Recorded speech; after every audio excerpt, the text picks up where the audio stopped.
Ya, selamat pagi semua Ya, Bapak Ibu ya. ya, Silakan Pak firman ya. Tuhan. Nanti nanti sudah saya berdoa ya untuk apa nanti Butiar naikkan pujian nanti yaitu hidup adalah sebuah kesempatan.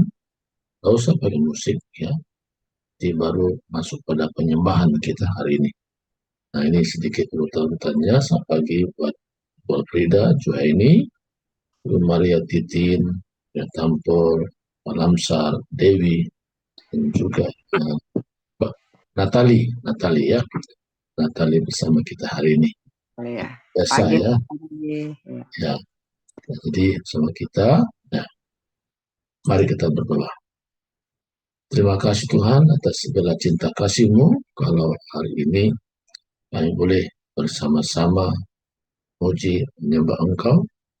Akan Tuhan, hari ini kami benar-benar rindu agar firman-Mu sebagai suara-Mu berbicara kepada kami, sehingga apa yang kami dengar dan kami semua jadi pelaku-pelaku firman-Mu.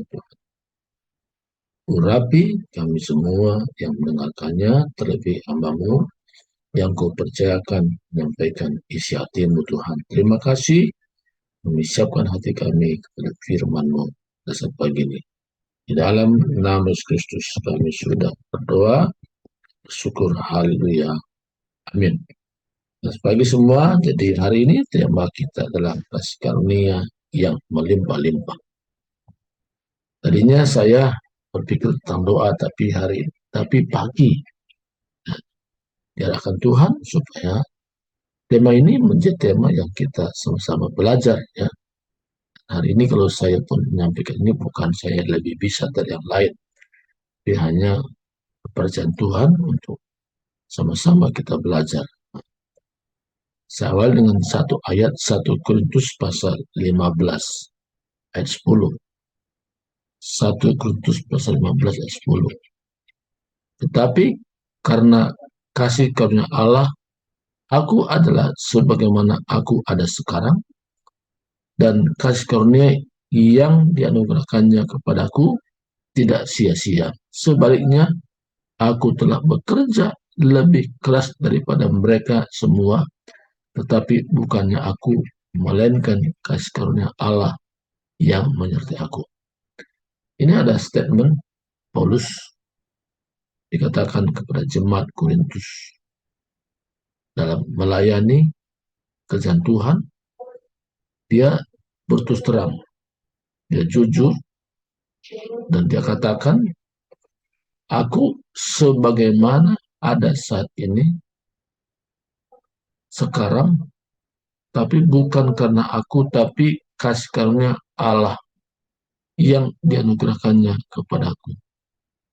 Jadi saudara kasih Tuhan, kita dalam melayani pekerjaan Tuhan tidak ada karena kita pintar, karena kita bisa, atau karena kita mampu, atau karena jabatan kita emban dalam gerejawi, atau juga karena gelar. Tapi di sini dijelaskan bahwa karena pekerjaan kasih karunia. Jadi seseorang bisa dipakai Tuhan dengan luar biasa dalam melayani. Itu ketika seseorang itu menyerahkan diri sepenuhnya kepada Tuhan. Dan Tuhan memberikan kasih karunia. Apa artinya kasih karunia? Di sini adalah berbicara tentang kemampuan-kemampuan Tuhan dalam melayani, tapi diberikan kepada kita. Kenapa bicara tentang kasih karunia? Karena sesuatu yang diberikan kepada kita bukan karena kita pintar, bukan kita orang yang layak, bukan kita orang yang hebat, tapi itu satu pemberian mutlak, 100% pemberian, tidak ada kaitannya dengan apa yang kita perbuat. Tapi satu pemberian yang cuma-cuma. Nah ini luar biasa, saudara. Jadi kalau kita dalam melayani pekerjaan Tuhan, kalau kita berfokus kepada kasih karunia, itu mendidik saya, mendidik saudara tetap stay humble, tetap kondisi rendah hati. Tidak ada kebanggaan diri sendiri. Tapi kita berkata ini semua karena Tuhan. Kalau kita menyadari prinsip-prinsip bagaimana pekerjaan kasih karunia ini, sehingga kita pun kemanapun melayani, kita berkata ini semua bisa saya kerjakan bukan aku, tapi kasih karunia yang ada padaku. Bahkan apa yang kita miliki, yang melekat dengan kita, itu sesuatu yang kita bisa bagikan. Ini karena kasih karunia. Saya sendiri mengalami banyak pekerjaan kasih karunia ini. Ada kalanya saya persiapkan khotbah, tapi pada detik-detik akhir saya menyampaikannya diubah oleh Tuhan. Diubah dan diberikan yang lain. Termasuk pagi ini adalah Tuhan berikan yang lain. Dan saya belajar mentaatinya. Belajar untuk dipimpin oleh Roh Kudus yang tinggal dalam hati saya. Saya belajar dengan dengaran kepada Tuhan. Kenapa? Kerinduan saya setiap hari dipimpin oleh Roh Kudus. Jadi pedoman dalam hidup saya dan melayani bukan apa kata manusia, apa kata orang lain, pendapat orang lain, ide orang lain. Semua bisa saya tampung ide itu, tapi saya bawa ke hadapan Tuhan. Dan Tuhan menjelaskan apa yang saya perbuat berdasarkan petunjuk-petunjuk Tuhan, saudara. Jadi kalau kita belajar hidup dalam kasih karunia, kita senantiasa mengarahkan diri kepada kedaulatan Tuhan dalam setiap mengambil keputusan. Karena kalau Tuhan membuat keputusan, itu adalah benar adanya.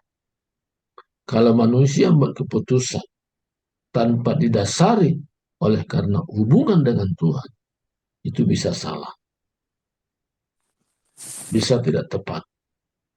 Jadi arahan Tuhan pagi ini, bagaimana kita tetap belajar hidup dipimpin oleh Tuhan melalui kasih karunia. Sesuatu pekerjaan mampu kita kerjakan itu oleh karena kasih karunia. Jadi kata kasih karunia artinya sesuatu kemampuan, sesuatu kuasa, sesuatu yang sifatnya alam supernatural yang menguasai kita dan kita mentaatinya dan kita belajar taat dalam kondisi itu dan kita bisa melayani dengan dasar, tapi kita berkata ini bukan aku, tapi kasih karunia yang menyertai aku. Kadang-kadang ada orang kasih berkat berupa sesuatu yang perlu dibagikan kepada orang membutuhkan. Saya hanya berpikir saya Tuhan ada sebagai penyalur berkat saja, tapi semua ini adalah punya Tuhan. Bahkan saya katakan uang yang ada di dompet saya pun adalah punya Tuhan. Dan Tuhan berikan saya kepercayaan untuk mengelola, untuk mengatur. Tapi semua adalah berpusat kepada Tuhan. Maka ada kalanya dalam hal tertentu, saya tadinya tidak ada rencana memberi, tapi Tuhan arahkan untuk memberi. Nah, contoh. Jadi, ini bisa semua oleh karena kasih karunia. Nah, ini contoh seperti itu. Nah, Tuhan inginkan bahwa semua orang belajar hidup dalam kasih karunia. Kalau kita dalam kasih karunia hidup seperti itu, wah luar biasa indahnya dalam hidup ini. Dan kita bisa berkata, tidak ada yang lebih indah daripada dipimpin Tuhan melalui kasih karunia. Jadi orang yang hidup dalam kasih karunia, dia terhindar dari kondisi stres, terhindar dari sulit tidur, terhindar dari bermacam-macam membuat dia tidak damai dan tentram. Karena orang hidup dalam kasih karunia mempercayakan Tuhan sepenuhnya memimpin hidupnya, membimbing hidupnya ke arah tujuan Tuhan. Karena Tuhan mau bahwa apa yang Tuhan sudah beri itu, potensi-potensi, kemampuan-kemampuan itu berguna buat pekerjaan Tuhan.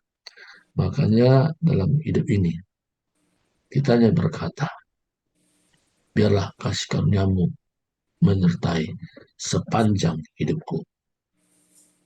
Karena kita hidup ini sangat terbatas. Kita bernapas saja itu karena kasih karunia. Coba kita tahan 5 menit saja nggak bernapas. Tahan begitu. Nggak kuat. Nggak mampu kita. 5 menit. Tapi kalau kita masih bisa bernapas nanti luar biasa. Kita mengucap syukur dalam sepanjang hidup kita. Kenapa? Karena Tuhan masih memelihara. Tuhan masih melindungi. Tuhan masih memimpin. Tuhan masih bekerja secara pribadi-pribadi dalam hidup kita. Kebanggaan saya dalam hidup ini ketika Tuhan masih memimpin saya ke arah kehendaknya. Itu keindahan yang luar biasa. Jadi saya bisa bersukacita bukan karena orang kasih uang segepok, enggak. Tapi Tuhan masih bekerja memimpin saya untuk menjelaskan firman Tuhan. Salah satu yang saya mengerti bagaimana Tuhan memberikan kasih karunia-Nya, yaitu menuntun orang yang hidup dalam persimpangan. Dia nggak tahu kemana hidup ini. Apa yang dilakukan. Nah, itu bagian yang Tuhan taruh. Atau orang yang tidak mengerti apa arti hidup. Dia tidak mengerti. Ada satu kekosongan, emptiness.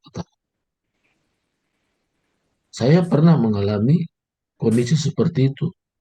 Emptiness.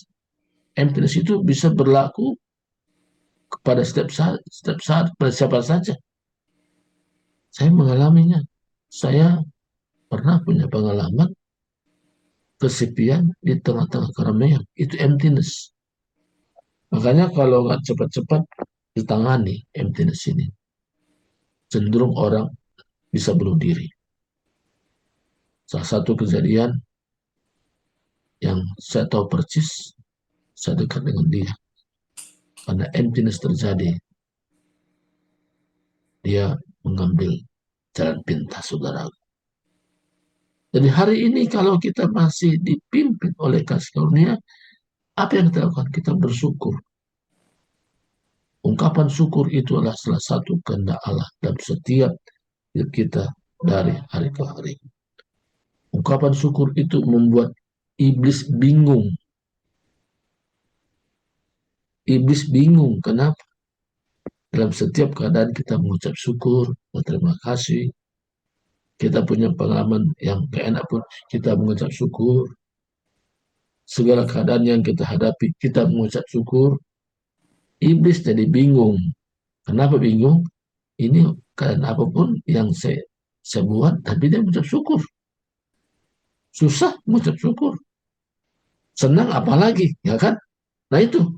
Jadi cara membuat iblis bingung kalau kita mengucap syukur dalam segala keadaan, dalam segala situasi yang kita sedang hadapi. Mungkin orang lain melihat kalau seperti itu kita alami, kita menjadi orang stres, tapi kenyataannya tidak. Kita bisa mengucap syukur, terima kasih Tuhan. Hari ini aku bisa lewati semua baikan onak dan duri. Dan saya bisa mengalami lawatan sukacita. Karena sukacita ini tidak ditentukan oleh situasi yang kita sedang hadapi, tapi oleh karena pemberian Tuhan. Namanya kasih karunia. Kalau kita mengalami sampai ada kasih karunia, kita mampu bersukacita dalam kondisi keadaan situasi menurut orang lain tidak mungkin bersukacita, tidak mungkin mengucap syukur, tapi kita bisa mengucap syukur dalam kondisi itu. Itu oleh karena kasih karunia, karena tidak berfokus kepada apa yang kita sedang hadapi, tapi berfokus kepada Tuhan yang memberikan kasih karunia kepada kita. Jadi kekuatan saya sebagai hamba Tuhan melayani sampai hari ini oleh karena kasih karunia. Kadang-kadang dalam penyembahan saya kepada Tuhan bisa mencucurkan air mata, tapi air mata sukacita. Kenapa sukacita? Karena janji Tuhan itu benar-benar digenapi. Apa janjinya? Aku sekali-kali tidak pernah meninggalkan kau. Aku sekali-sekali tidak akan membiarkan engkau. Namun aku tetap setia, tetap menyertai kamu. Itu satu hal yang menghibur saya. Walaupun kondisi di mana teman hidup yaitu almarhum sudah dipanggil Tuhan bulan November yang lalu, membuat saya bisa eksis, membuat saya bersyukur karena saya ingat tentang kasih karunia ini. Membuat saya bisa tenang oleh karena penyertaan Tuhan. Tuhan senantiasa menyertai setiap orang percaya, kepada setiap hamba-hambanya yang mengabdikan diri dalam pelayanan. Tuhan tetap bersama-sama melalui pribadi Roh Kudus. Jadi kalau saya seorang diri duduk, saya berdoa. Saya berdoa yaitu dengan bahasa roh. Karena saya pribadi mudah bagi saya masuk ke arena roh. Saya berdoa, tikirawata nekitu rawati naka. Dirawati nanakukur hati tikirawata nakati kirawas. Saya berdoa saudaraku dalam bahasa roh. Dalam waktu yang singkat, saya masuk arena roh. Dan saya mengalami lawatan Tuhan yang luar biasa.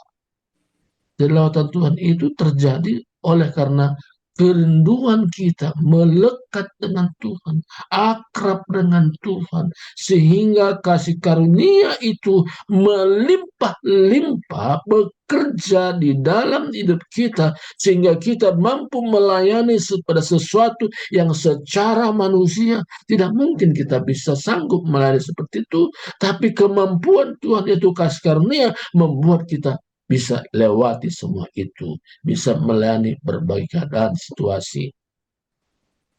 Kasih karunia ini luar biasa.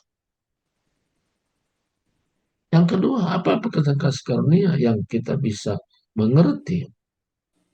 Ibrani pasal 12 ayat yang ke-15.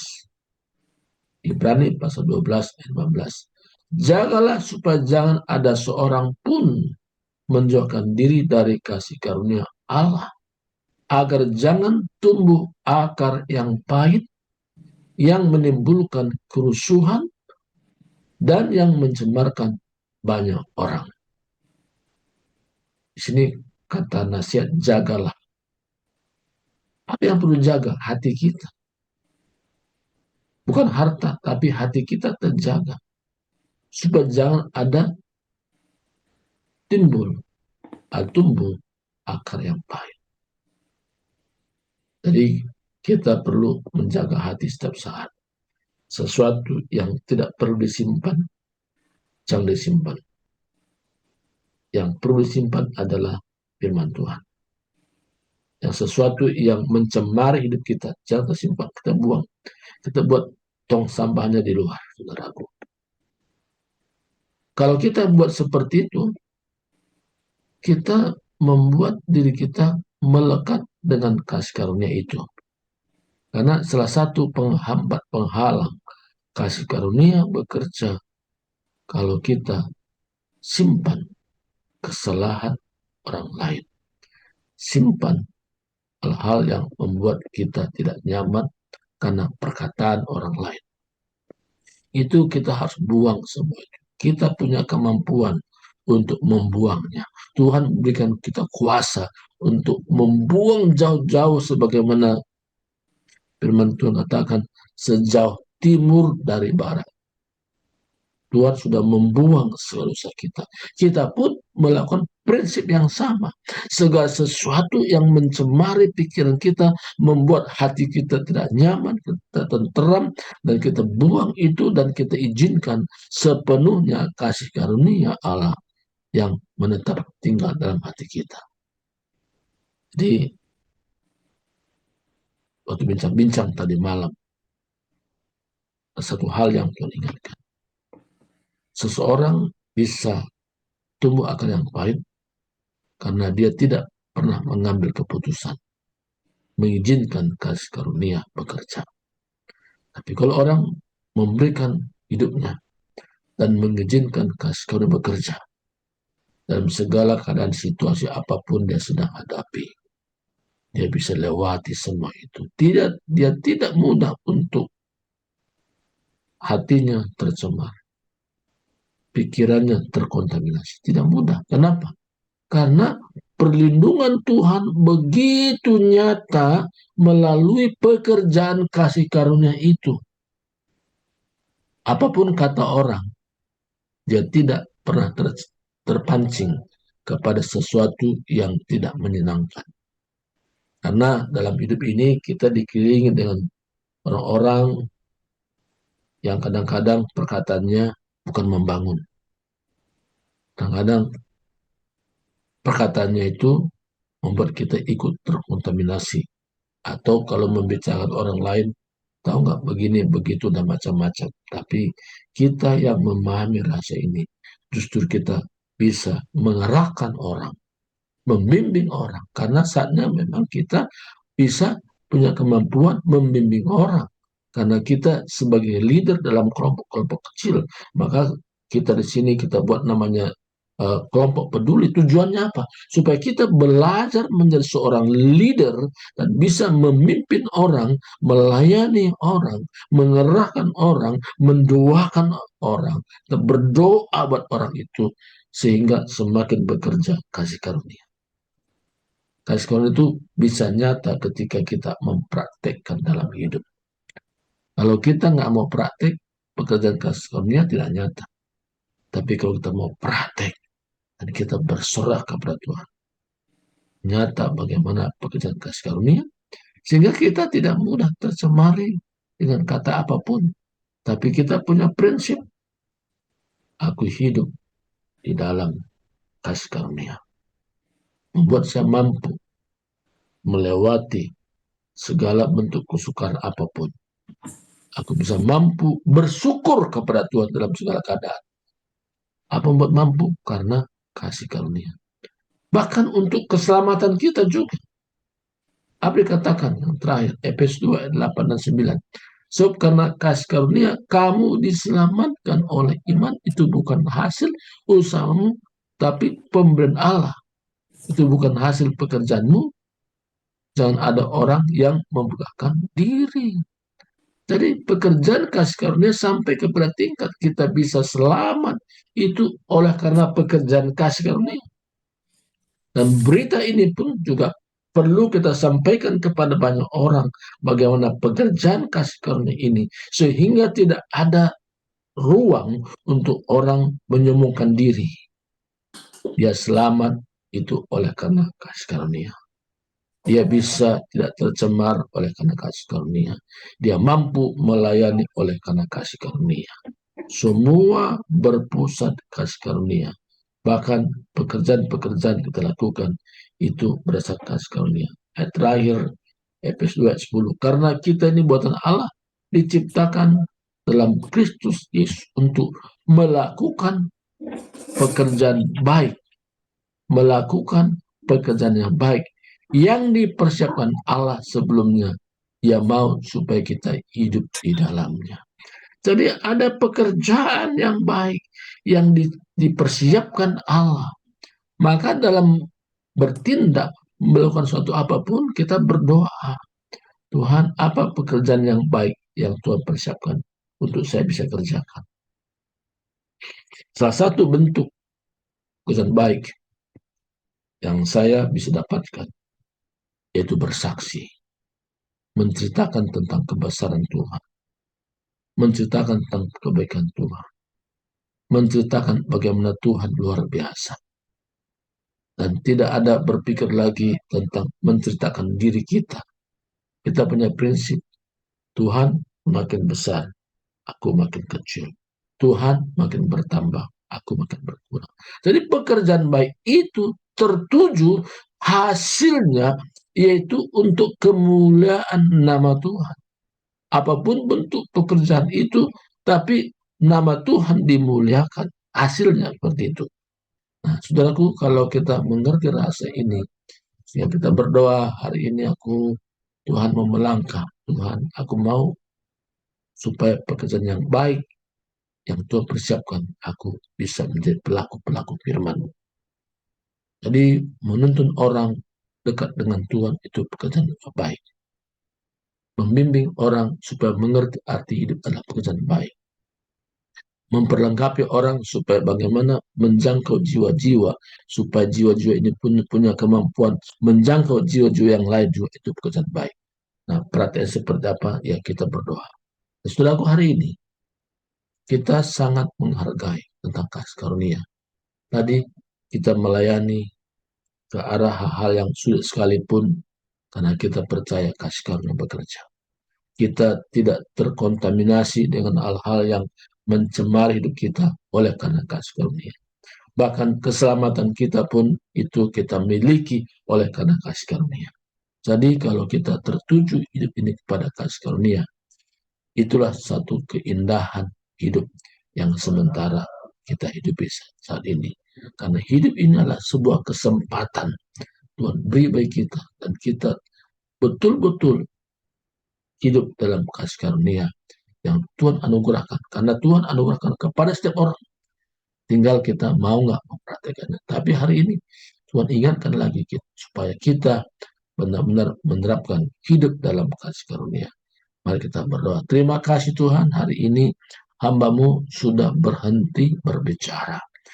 Tapi hari ini Roh Kudus bekerja pada kami. Roh Kudus menuntun kami. Roh Kudus mengajari kami. Roh Kudus mengingatkan kami. Sehingga dalam hidup yang saat-saat sekarang ini, yang kami hidupi, kami bisa bertahan, kami bisa kuat, kami bisa sanggup oleh karena kasih karunia yang menyertai kami. Maka pakailah kami Tuhan, sesuai dengan tujuan Tuhan. Karena Tuhan sudah selamatkan kami, tapi kami mengobarkan pekerjaan kasih karunia yang ada pada kami, sehingga hidup kami berarti, berguna, menjadi berdampak yang baik bagi banyak orang. Terima kasih Tuhan, terpuji nama-Mu. Dalam nama Kristus kami sudah berdoa dan bersyukur. Haleluya. Amin. Serahkan kepada Ibu Tia. Ya, baik. Shalom Bapak Ibu semua. Kita mau angkat pujian ini, yang bisa menyanyikan, kita menyanyikan dengan hati dan roh kita. Yuk. Hidup ini adalah kesempatan. Hidup ini untuk melayani Tuhan. Jangan sia-siakan waktu yang Tuhan beri. Hidup ini harus jadi berkah. Katakan, oh Tuhan, oh Tuhan, pakailah hidupku selagi aku masih kuat. Bila saatnya nanti sudah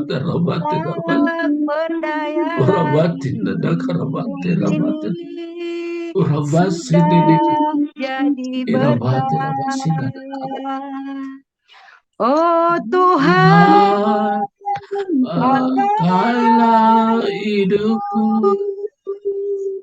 selagi aku masih masih kuat. kuat. Bila Bila saatnya nanti ku ku tak tak berdaya berdaya lagi, lagi, hidup hidup ini sudah udah jadi jadi berkah. berkah. Bila Nah, saatnya nanti nanti ku tak tak berdaya berdaya lagi, lagi, hidup hidup ini ini sudah sudah jadi jadi berkah. berkah. Amin. Kira-kira. Serahkan kepada Pak Surbakti. Ya, setelahku hari ini kita masuk kepada penyembahan. Ya, jadi kita yang berdoa, Pastor Budi silakan. Berdoa dalam bahasa roh, kita berdoa. Mari kita berdoa mengucap syukur atas segala berkatnya begini. Kurabatana, kurabatin anakku, kurabatin anak karaba. Kurabatin anakku, kurabatin nini kirabatana karaba. Kurabatin anakku, kurabatin anak kirabatin anak kanabatin. Irawasina karabatana Kami karabatin anak. bersyukur Tuhan. Kurabatin anak kanabasa. Terima kasih Tuhan. Riki rawatin naku rawat. Kebaikan-Mu. Terima kasih Tuhan. Terima Terima kasih. kasih buat Engkau sudah sukacita berbicara yang kepada kami. penuh. Engkau sudah menyatakan kehendak-Mu Kasih atas buat kami. sabdamu Kami bersyukur padamu. Tuhan karena bimbingan-Mu Kami itu sungguh bersyukur. nyata bagi kami. Penyertaan-Mu Kami sungguh luar berterima biasa bagi kasih kami. buat Dan Engkau berjanji kebaikan. tidak pernah meninggalkan kami. Engkau tidak pernah Walau membiarkan kami kondisi keadaan apapun yang kami sedang hadapi Tuhan. Di mana kami mengalami bagaimana lawatan Tuhan saat kami menyembah Engkau, saat kami memuji nama-Mu, saat kami seorang diri kami Tuhan, sungguh-sungguh mengalami bagaimana kekuatan Tuhan melimpah atas kami. Tirawati nanaku rawa, irawati nanaku kurawati nanaka, kurawati nakarawati karawa, irawati nanakin nanakarawa, irawati rawa, irawati nawata, ikirawata rawata. Hari ini jangan kau khawatir apa yang kau makan, apa yang kau pakai. Tuhan Amin. siapkan semua pada waktunya. Yes. Jangan taruh rasa kekhawatiran yang menghambat roh Tuhan bekerja. Tapi izinkan luar biasa Tuhan memimpin hidupmu sehingga bisa engkau terobos semua yang bentuk-bentuk kekhawatiran, kebimbangan apapun bentuknya. Engkau mampu melewati semua. Karena Tuhan lebih besar dari segala masalahmu. Apapun yang kau sedang hadapi hari ini, Tuhan lebih luar biasa bekerja. Urabati rabatan. Hari ini, apapun masalah yang kau sedang hadapi, kau memandang Tuhan. Tuhan mampu mengerjakan sesuatu yang secara rasio, pikiran, pandangan manusia tidak mungkin. Tapi Tuhan janjikan hari ini, apa yang tidak mungkin bagi manusia itu menjadi mungkin di hadapan Tuhan. Dan Tuhan berani buktikan bagi segala sesuatu adalah mungkin. Kadang-kadang pikiran menghambat, pikiran menghalangi. Tapi hari ini penyerahanmu kepada Tuhan membuat engkau melihat sesuatu yang mustahil itu menjadi mungkin bagi orang yang percaya. Tirabata rabas terabas. Serahkan Ibu Tiar selanjutnya memimpin kita Yes, acara ini. Lord. Mari sembah Dia. Urawati rabati Are rabati. you Lord Urawati rabasi God dakarabat. Almighty? Worthy is the Lamb. Worthy is the Lamb. Amen. Kita angkat pujian dari awal. Haleluya. Oh haleluya. Haleluya.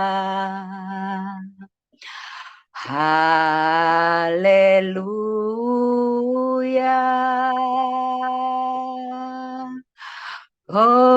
Holy, katakan holy, holy. Are you Lord God Almighty? Worthy is the Lamb. Worthy is the Lamb. You are holy. Holy. Are you Lord God Almighty? Worthy is the Lamb. Worthy is the Lamb. Amen. Terima kasih Bapak yang baik. Terima kasih Bapak yang dahsyat. Terima kasih Bapak yang kudus untuk firman Tuhan, untuk sabdamu, untuk setiap waktu yang Tuhan berikan bagi kami, kesempatan yang Tuhan berikan bagi kami, untuk kami boleh Tuhan mengambil kesempatan itu, melakukan yang terbaik yang Tuhan sudah sediakan bagi setiap kami.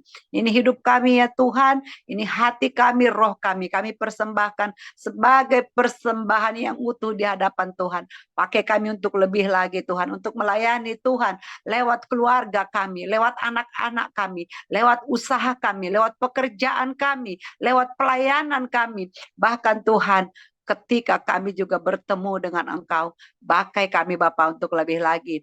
Terima kasih Bapak untuk pagi hari ini. Terpujilah Engkau sekarang sampai selama-lamanya. Kami percaya dimanapun kami berada, kami mendapatkan urapan yang sama, kami mendapatkan lawatan yang sama, sebab kami punya Allah yang satu, yaitu Yesus Kristus, Tuhan dan Juru Selamat kami yang hidup sekarang sampai selama-lamanya. Haleluya, haleluya. Sama-sama kita katakan amin. Amin. Ya, Amin. baik Amin. Bapak Ibu, terima kasih Pak Surbakti untuk firman Tuhan yang luar biasa yang mengingatkan kita pada pagi hari ini, agar kita jangan menyia-nyiakan waktu yang ada, agar kita jangan menjauh dari kasih karunia yaitu Yesus Kristus, dan juga kita menyadari bahwa keselamatan yang kita dapatkan, kita ada hari ini hanya karena Tuhan, dan Tuhan sudah menyediakan pekerjaan yang baik buat kita. Ada yang sebagai guru, ada yang sebagai hamba Tuhan, ada yang sebagai pedagang, ada yang sebagai pemusik, ada yang sebagai mungkin punya talenta memuji Tuhan, bernyanyi, dan berdoa, macam-macam. Itu talenta ataupun pekerjaan baik yang Tuhan sudah sediakan bagi kita. Mari kita ambil bagian kita minta kasih karunia Tuhan agar memampukan kita melakukan pekerjaan baik itu di hadapan Tuhan. Terima kasih buat pagi hari ini, buat seluruh partisipan yang sudah hadir. Biarlah kita semuanya boleh mendapatkan urapan yang sama, rema pada pagi hari ini lewat firman Tuhan ataupun lewat penyembahan kita. Itu saja, terima kasih, Tuhan memberkati. Baik Bapak Ibu, jika ada yang mau bersharing, kami kasih kesempatan ya 5 menit, langsung saja dibuka mic-nya. Hanya 2 orang saja buat pagi hari ini ya. Melihat kita waktu, silakan Bapak Ibu jika ada yang mau bersharing atau mau bersaksi, silakan dibuka mic-nya.